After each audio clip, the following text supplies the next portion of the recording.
Everyone, welcome to खुशी की दुनिया। खुशी की दुनिया में आपका बहुत बहुत स्वागत है।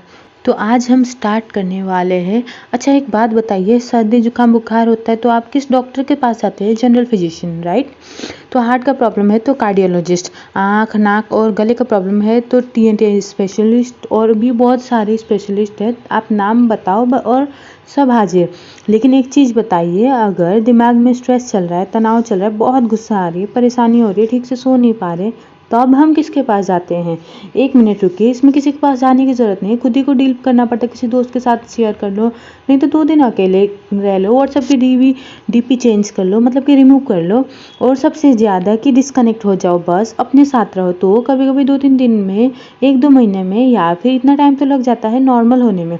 कितना आसान होता है कि हमारे लिए कि 2 दिन या फिर 1-2 महीने, लेकिन कभी कभी लोगों को पूरे साल भर, ज़िंदगी भर मेंटल हेल्थ इश्यूज से जूझते रहते। पता ही नहीं होता कि कहाँ जाना, कहाँ मरहम करना, कहाँ पट्टी लगानी, कहाँ दवा पानी करनी। क्योंकि जब तक हमें इशू ही नहीं पता चलेगा, सॉल्यूशन तो बहुत दूर की बात है।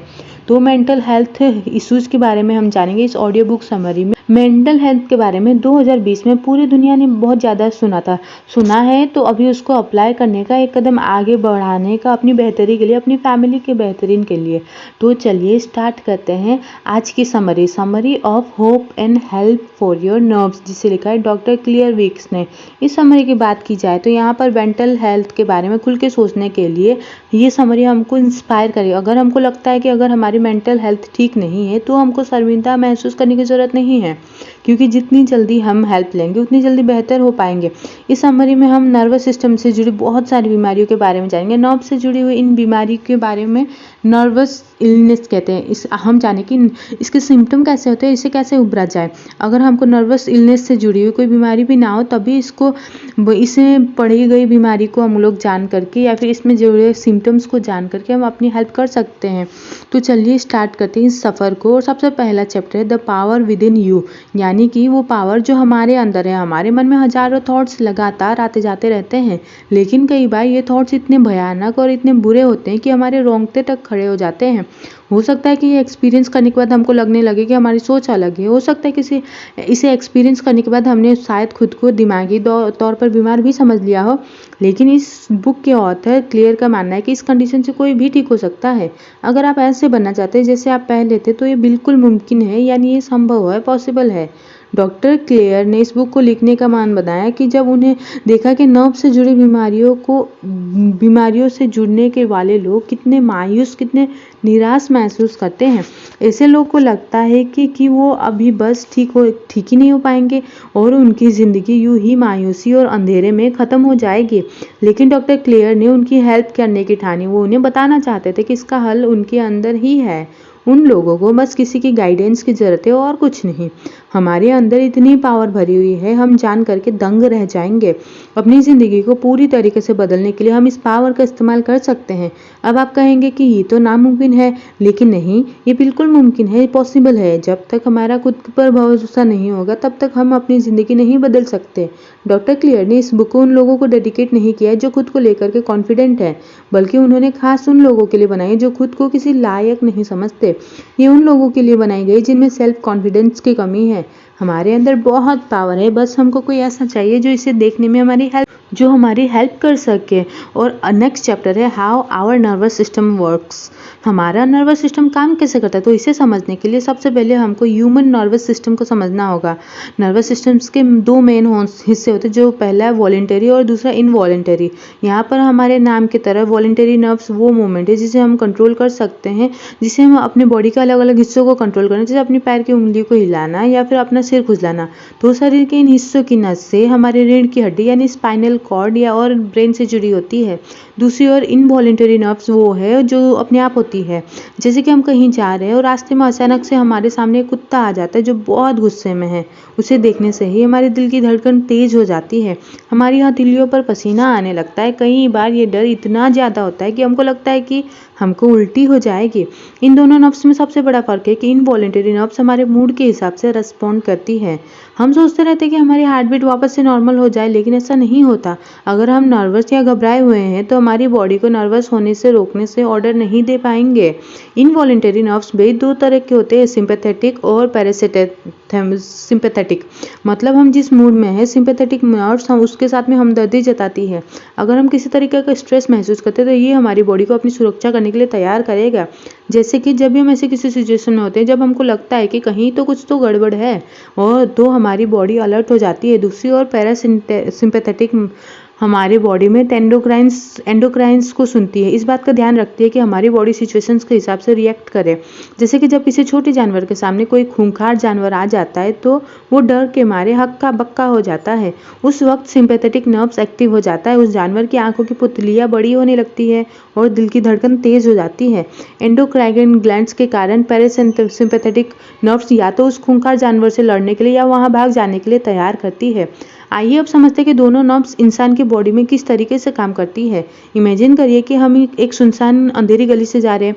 जब हम सामने से एक आदमी को अपनी ओर आते हुए देखेंगे तो डर अब हमें हमारी गिरफ्त में ले लेगा। हमारे ब्रेन को सिग्नल मिलता है कि हम डरे हुए हैं। सिंपैथेटिक नर्व्स एड्रेनलिन का इस्तेमाल करके बॉडी के अलग अलग ऑर्गन्स को अलर्ट करते हैं। एड्रेनलिन वो केमिकल है जिसकी वजह से हमें पसीना आता है। इसकी वजह से हमारा दिल जोर जोर से धड़कने लगता है।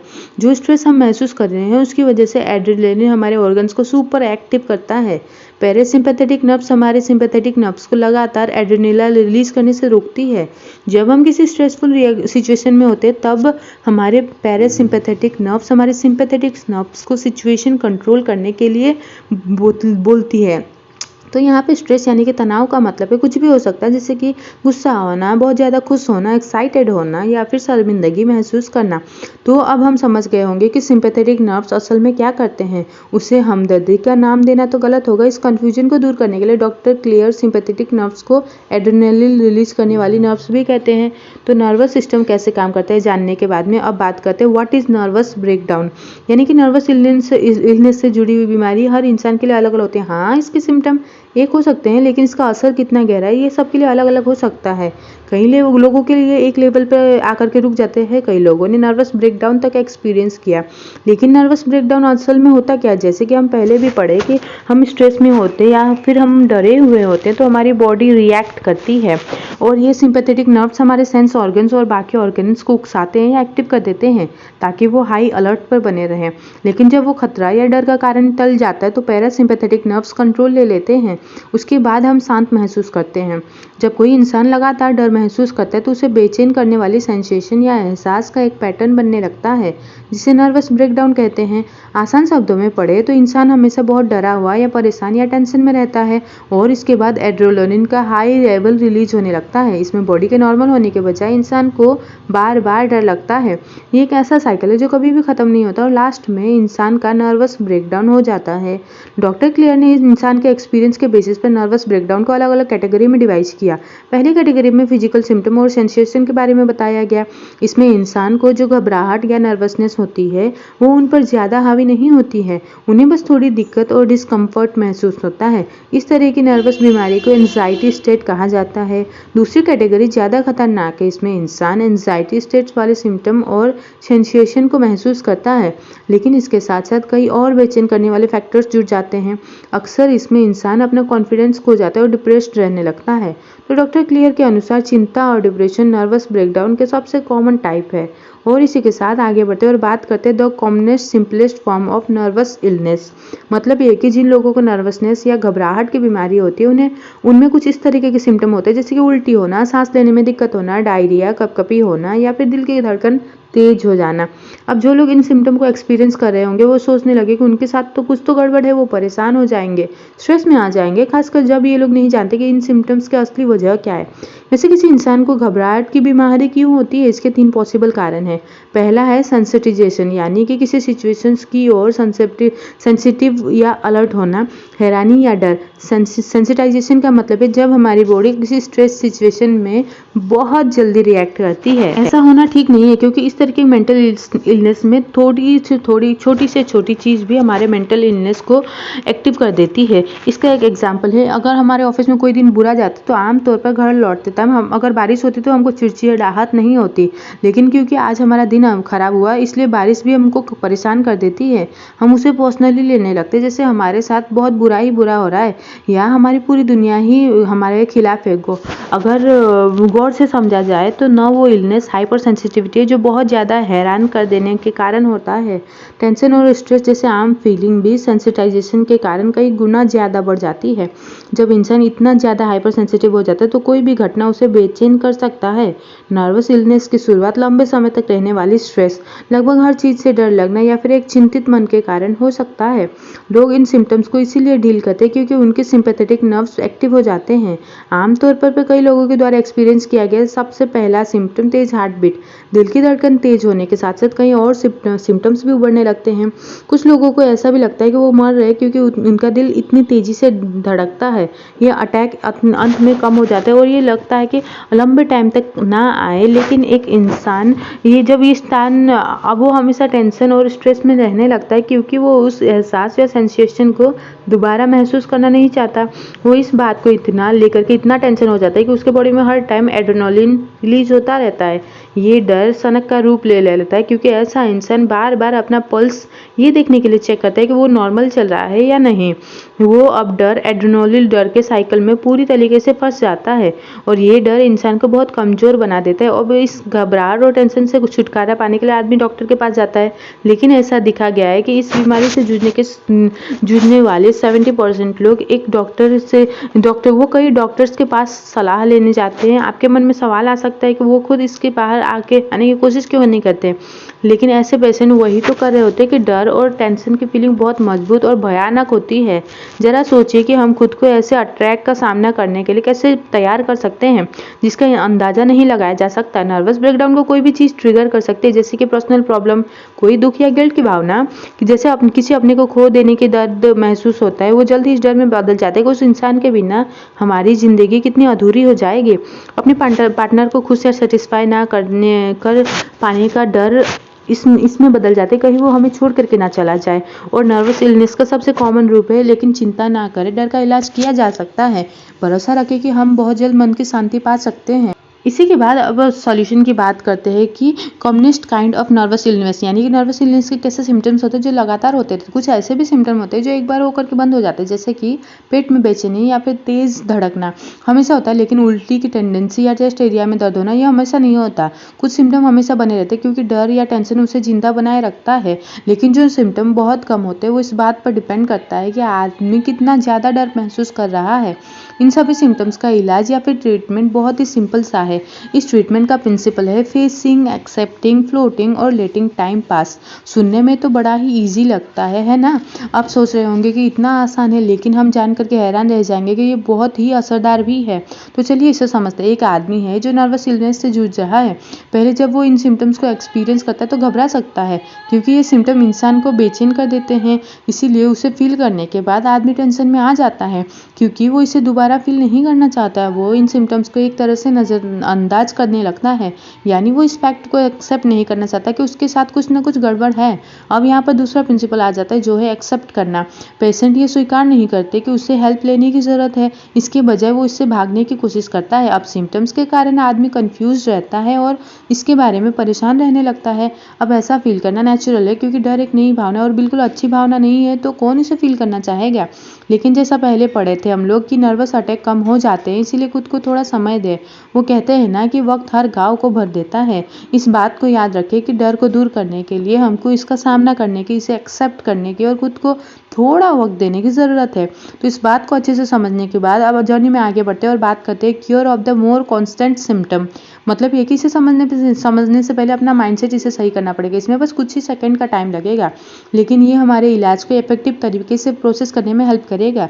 अभी हम जिस पोजीशन में बस रिलैक्स करने की कोशिश करें, अनजाने में ही हम अपने सबकॉन्शियस माइंड में सब सिम्टम्स के अटैक करने का इंतजार करते हैं। लेकिन डॉक्टर केयर का कहना है कि हमको बिल्कुल इसका उल्टा करना। डॉक्टर का कहना है कि हम जिस भी पोजीशन में है उसमें बस रिलैक्स करें। अगर हम चाहे तो अपने हाथ या पैर को स्ट्रेच भी कर सकते हैं। जो भी सेंसेशन हमको परेशान कर रहे हैं उससे दूर भागने के बजाय उसे एनालाइज करें। इन सेंसेशन की डिटेल्स को समझने से डरे नहीं।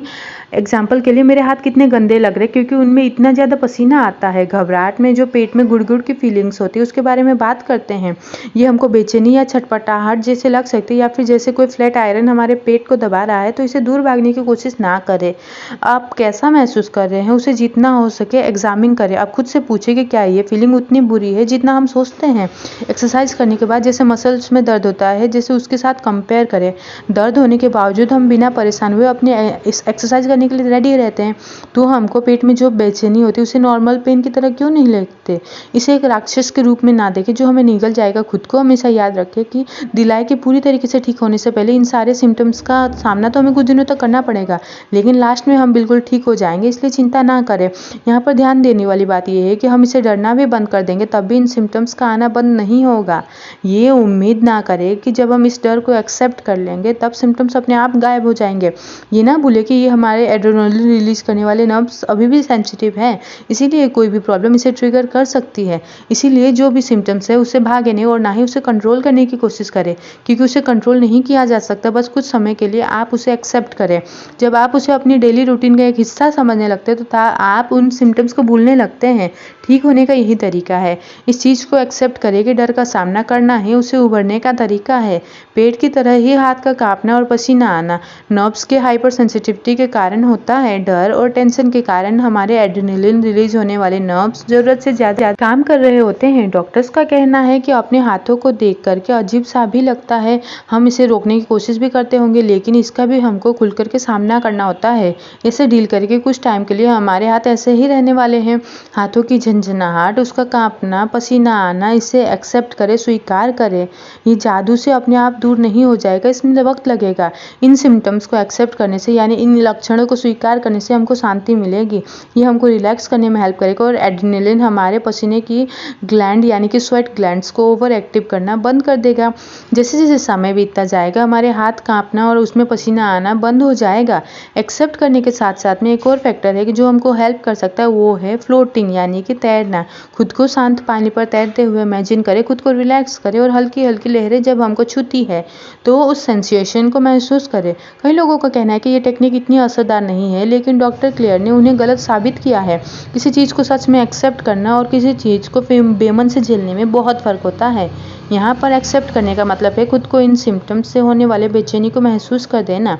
इन सिम्टम्स को फील करें, लेकिन घबराए भी ना करें और बस बार बार कोशिश करते रहे और डटे रहे।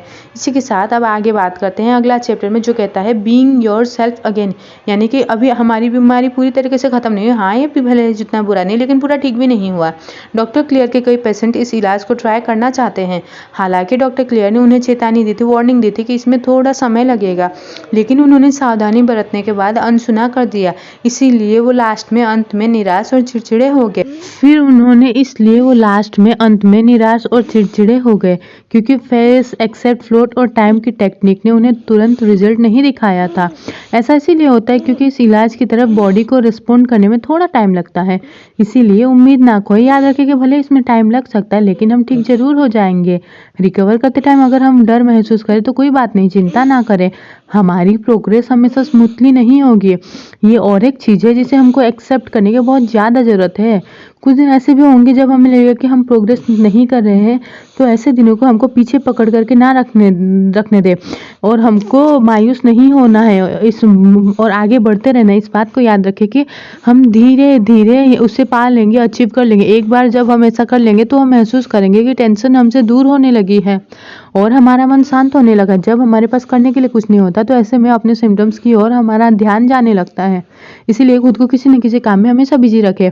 लेकिन डॉक्टर क्लियर कहते हैं कि इसका मतलब ये नहीं कि आप लगातार बिना रुके तब तक कुछ ना कुछ करते रहे जब तक कि आप थक करके चूर ना हो जाए, बल्कि वो कहते हैं कि अपनी पसंद की हॉबी चुनें और जब भी आप फ्री हो तो उसे करना शुरू करें। इस बात को याद रखें कि हमारे सिम्टम्स बीच बीच में आ सकते हैं।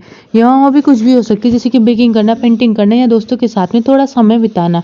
ऐसा करने से हमारा ध्यान अपने सिम्टम से हटने लगेगा। और इसी के साथ इन शॉर्ट में बोले तो मुद्दा मामला ये है कि हमने नर्व्स से रिलेटेड बीमारियों के बारे में जाना इस समरी को और समझा कि कैसे इंसान को हर अलग अलग होता है हर इंसान के लिए। हमने समझा कि हमको हमारी फीलिंग्स से हमको भागना नहीं चाहिए, हमारी फीलिंग्स को बेहतर बनाने के लिए एक्टिव तरीके से काम करना होगा। हमने सीखा कि ठीक होने की ताकत पहले से ही हमारे अंदर है। वही बहुत ही कमाल की बात है और हमको अपने माइंड में चले नेगेटिव बातों को नहीं सुनना है, सिर्फ हम ही हमारे इन नेगेटिव माइंड जो हमारे माइंड में चल सकते हैं उसको हम ही हरा सकते हैं। उसको थोड़ी सी हेल्प की ज़रूरत है। हमने ये भी जाना कि बीमारियाँ किन कारणों से होती है। हमारा नर्वस सिस्टम 2 पार्ट से बना है, वॉलेंटरी और इनवॉलेंटरी नर्व्स। इनवॉलेंटरी नर्व्स भी 2 तरह के होते हैं, पैरासिम्पैथेटिक और सिंपैथेटिक। जब हम स्ट्रेसफुल सिचुएशन में होते हैं तो सिंपैथेटिक नर्व्स हमको पैरासिनिन रिलीज करते हैं और पैरासिम्पैथेटिक नर्व्स हमको ये हेल्प करता है, ये सिंपैथेटिक नर्व्स को लगातार एड्रेनलिन रिलीज करने से रोकता है। हमने नर्वस ब्रेकडाउन के बारे में भी समझा। ये तब होता है जब कोई इंसान स्ट्रेस के कारण बेचैन होने वाली सेंसेशन के एक पैटर्न को फील करता जाता है। एड्रेनलिन अलग अलग ऑर्गन्स को उत्तेजित या उकसाता है, जिससे बेचैन करने वाली सेंसेशन पैदा होती है। इस बीमारी के सबसे कॉमन सिम्टम है पेट में गुड़गुड़ाहट होना, हाथ कांपना, हथेली पर पसीना आना, हाथ पैर में करंट जैसे सेंसेशन होना। दूसरे सिम्टम में चेस्ट में भारीपन, उल्टी की टेंडेंसी या डायरिया शामिल है। हमने जाने कि इस बीमारी से जूझने वाले लोग अक्सर इन सिम्टम से भागने की कोशिश करते हैं। इसे ठीक करने के लिए हमने 4 स्टेप्स के इलाज के बारे में भी जाना, जो है फेस, एक्सेप्ट, फ्लोट और टाइम। अपने डर का सामना करें, एक्सेप्ट करें कि हमको नर्व से रिलेटेड प्रॉब्लम है, अपने आप को रिलैक्स करके फ्लोट करने दें और इस बारे में सोचें। खुद को बिजी रखने की कोशिश करें। हम किताबें पढ़ सकते हैं, म्यूजिक सुन सकते हैं या अपने पसंद की हॉबी फॉलो करें। ये हमारे दिमाग को चिंता करने से रोकेगा। खुद को हील करने के लिए टाइम दे, अपने फैमिली और दोस्तों की हेल्प ले। जैसा कि डॉक्टर क्लियर कहते हैं कि खुद को ठीक करने की पावर हमारे अंदर ही मौजूद है, हमको इसे बाहर निकालने की देर है। एक बड़ा ही फेमस कोट है कि हमको अकेले स्ट्रगल करने की ज़रूरत नहीं है। अक्सर हम गौर नहीं करते कि हम लोग टेकिंग फॉर ग्रांटेड लेते हैं और जिन्हें सच में हमारी परवाह होती है वो लोग हमारी तकलीफ को जरूर समझेंगे, उनके साथ अपनी फीलिंग्स को समझे। और अगर आप में ये सिम्टम्स मौजूद है तो बिल्कुल भी शर्मिंदा ना हो, बस कोशिश करते रहे और देखेंगे कि समय हर घाव को भर देगा। खुद पर यकीन रखिए कि आप इन नर्वस बीमारी को हरा सकते हैं। और इसी लाइन पे यह समरी यहीं पे ख़त्म होती है और लर्निंग को अपनी लाइफ में इम्प्लीमेंट करते रहिएगा। और कोई अगर दूसरी बुक सुननी है तो कमेंट बॉक्स में मैसेज कर सकते हैं। और रखिए अपना ढेर सारा ख्याल, अपने आसपास वाले लोगों का ख्याल। Thank you for listening this audio.